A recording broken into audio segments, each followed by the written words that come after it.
This video contains explanation of the topic mole fraction from chapter number 1, some basic concepts of chemistry and from class 11th chemistry subject, and it is the second portion of reactions in solution, that is mole fraction.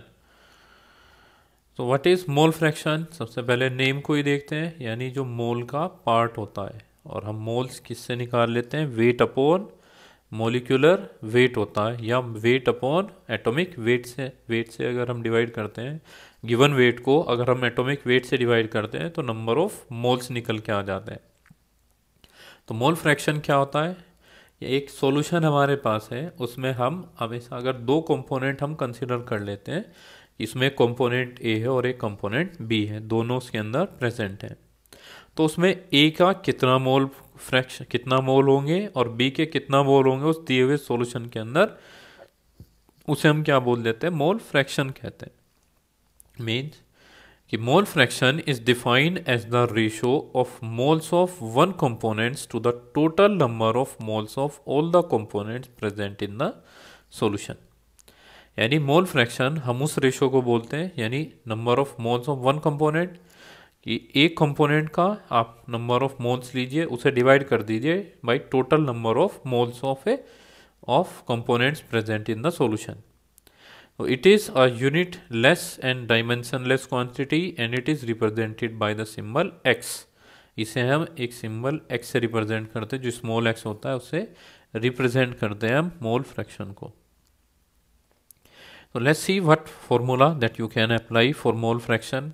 It comes from the definition itself कि if substance A has Na moles, substance A के कितने moles हैं? Na, और वो dissolve होते हैं एक solution में जो B है, और उसके मोल्स कितने हैं? Nb मोल्स हैं, यानी number of moles of A is Na and number of moles of B is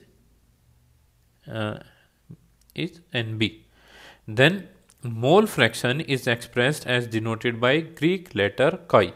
तो मोल फ्रैक्शन को हम किससे रिप्रेजेंट कर रहे हैं? यहाँ पे काई से कर रहे हैं, सॉरी एक्स बोला था हमने, इससे रिप्रेजेंट किया जाता है यहाँ पे, काई से रिप्रेजेंट करते हैं हम मोल फ्रैक्शन को। द टू कंपोनेंट यानी काई ए, अगर आप number of mole fraction of A निकाल रहे हैं तो वो क्या होगा? Na upon Na plus n upon Na plus n B, यानी number of moles of A divided by total number of moles of solution. कि किससे निकलेगा? और number of moles of A को और number of moles of B के अगर हम ऐड कर दें, उससे डिवाइड कर दें, तो मोल फ्रैक्शन आ जाता है ए का। एंड जो हमारे पास है now number of moles of B, यानी मोल फ्रैक्शन बी का निकालना है, तो number of moles of B divided by total number of moles in a solution, कि कितने मोल्स टोटल उसमें है, तो इससे हमारे पास क्या आ जाता है? काई बी निकल जाता है। और एक रिलेशन होता है कि chi A plus chi B is always equal to 1, यानी number mole fraction of A and mole fraction of B is always equal to 1।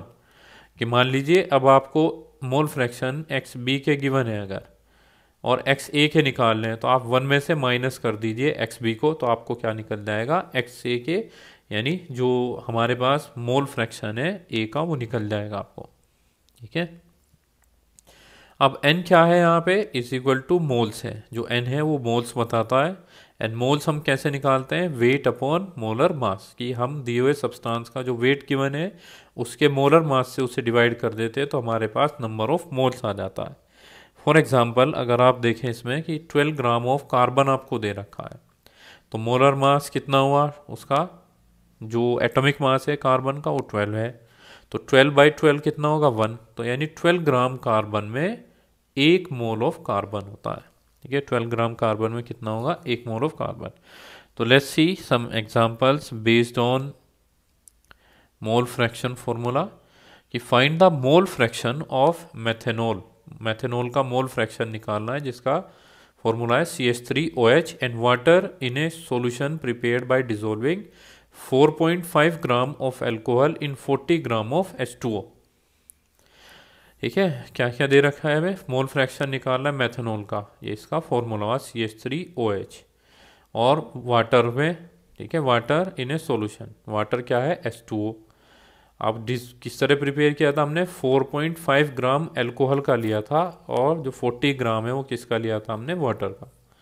Molar mass जो है वाटर का वो 18 होता है, 18 ग्राम पर मोल, और मोलर मास जो एथेनॉल का है वो, जो मेथेनॉल का है सॉरी, मेथेनॉल का वो 32 ग्राम पर मोल होता है। ठीक है, CH3OH इज मेथेनॉल। यहाँ पे सॉल्यूशन मतलब आंसर देखिए इसका कि मोल्स ऑफ CH3OH अगर हमें निकालने नंबर ऑफ मोल्स, तो यहाँ पे कितना ये वेट गिवन है। ठीक है, 4.5 ग्राम एल्कोहल है, यानी weight of CH3OH divided by its molar mass, इसके मोलर मास से डिवाइड कर देंगे तो नंबर ऑफ मोल्स निकल जाएंगे आपके मेथनॉल के। ठीक है, weight upon molar mass, weight upon molar mass, weight upon molar mass, इसको ध्यान रखना है आपको बार बार। तो इससे आसान हो जाता है नंबर ऑफ मोल्स कैलकुलेट करना। आपने मेथनॉल के मोल्स कैलकुलेट किए, फिर मोल्स ऑफ H2O कितने निकले इसके अंदर, 40 ग्राम्स आपको दे रखा है और वो 18 ग्राम्स उसका मोलर मास है, तो 40/18 क्या होगा, 2.2 मोल्स आपके निकल गए वाटर के। ठीक है, कितने निकले, 2.2 मोल्स वाटर के, और 0.14 मोल निकला मेथनॉल का। अब अकॉर्डिंग टू द इक्वेशन, जो इक्वेशन हमने ऊपर पढ़ी थी कि मोल फ्रैक्शन क्या है, कि number of moles of A, यानी number of moles of methanol होगा divided by total number of moles, इन दोनों को ऐड कर देंगे, वाटर के और मेथेनॉल्स के जो मोल्स हैं उन्हें ऐड कर देंगे, तो हमारे पास मोल फ्रैक्शन क्या निकलेगा मेथेनॉल का, 0.061 निकल जाता है, या निकला 0.061 almost. Then mole fraction of H2O is equal 2.2, यानी number of moles of B या H2O, number of moles of H2O divided by total number of moles of solution, and answer is 0.940। तो जब आप इन्हें ऐड करेंगे तो almost ये number किसके बराबर आ जाता है, 1 के बराबर, क्योंकि number of moles of A plus number of moles of B always equal to 1। तो इससे ये भी क्लियर हो जाता है कि हमारा आंसर सही आ रहा है या नहीं आया है।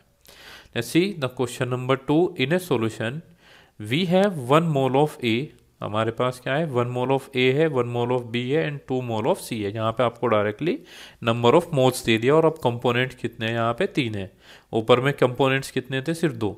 तो find the mole fraction of each of them, mole fraction निकालना है सबका। तो ये क्या है कि 2 कंपोनेंट सॉल्यूशन का एक एक्सटेंशन है, यहाँ पे हम क्या कर रहे हैं, 3 कंपोनेंट्स ले रहे हैं।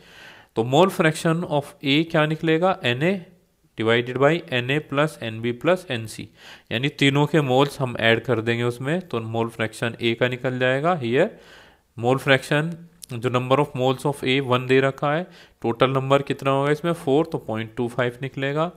ऐसे ही mole fraction of P NB divided by total number of moles Na NB और NC, तो ये भी 1 अपॉन, क्योंकि 1 मोल दे रखा है B का भी, तो 1 अपॉन 1 प्लस 1 प्लस 0.25। और यहाँ पे क्या होगा कि number of moles of C, यानी number of moles of mole fraction of C जो निकलेगा वो number of moles of C divided by total number of moles in component. और ये क्या दे रखा है, नंबर ऑफ मोल्स C के 2 हैं, टोटल कितना है इसके अंदर 4 है, तो 2 डिवाइडेड बाई 4 गिव्स 0.5, यानी हाफ मोल आ जाएगा, हाफ आ जाएगा मोल फ्रैक्शन हमारा किसका, C का। अब अगर हम इन तीनों को ऐड कर देते हैं तो XA plus chi A plus chi B and काई C इज इक्वल 1। ठीक है, ये क्या होगा, काई A काई B और काई C क्या हो जाता है 1, यानी तीनों के मोल फ्रैक्शन का सम 1 के बराबर है। ये ऐड भी करेंगे आप तब भी वो 1 के इक्वल आ जाता है। तो यानी मोल फ्रैक्शन जब भी हम निकाल रहे हैं वो 1 से ज़्यादा नहीं होता किसी भी कंपोनेंट।